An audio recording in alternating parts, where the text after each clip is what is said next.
नाशिकचे माजी खासदार आणि छगन भुजबळांचे बंधू समीर भुजबळ आणि आमदार सुहास कांदेंमध्ये पुन्हा एकदा झुंपल्याचं पाहायला मिळतंय।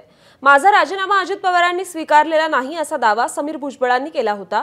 विधानसभा निवडणुकीवेळी त्यांनी राष्ट्रवादी मुंबई अध्यक्षपदाचा राजीनामा दिला होता। तर समीर भुजबळ हा अजित पवारांकडून हुसकलेला माणूस आहे अशी टीका सुहास कांदेंनी केली आहे। तसंच ईडी सीबीआय पासून वाचण्यासाठी समीर भुजबळ अजित पवारांच्या पुढे पुढे करत असल्याचं देखील कांदे म्हणालेत।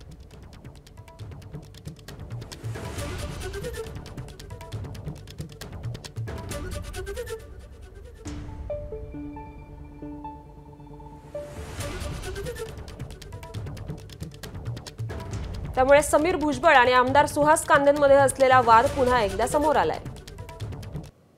राजीनामा मी दिला होता परंतु अजून तो स्वीकारला गेलेला नाहीये, म्हणून पक्षातच आहे।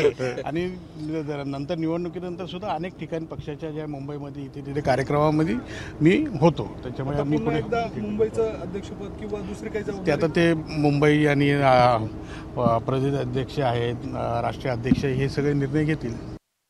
समीर भुजबळ याने मुंबई अध्यक्षपदाचा राजीनामा आणि राष्ट्रवादी पक्षाच्या सदस्याचा राजीनामा तो आदरणीय अजितदादाकडे दिला होता आणि माझ्या माहितीनुसार अजितदादांनी तो स्वीकारला होता आणि तो मंजूर सुद्धा केला होता। करप्शन करून जे पैसे कमवलेले आहेत ते पचवण्यासाठी आता ही आपण त्याला काय म्हणू शकतो मराठीमधून, दादांच्या पुढे पुढे करणे, दादांची हाजी करणे आणि मग युतीबरोबर थांबणे आणि आहे ते वाचवणे। समीर भुजबळवर तरी वैयक्तिक दया येते, साहेबांचं ठीक आहे, साहेबांचं वय झालं, पण आता समीर भुजबळवर मला दया यायला लागली।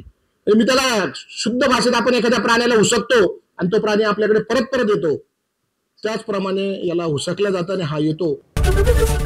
एबीपी माझा, उघडा डोळे बघा नीट।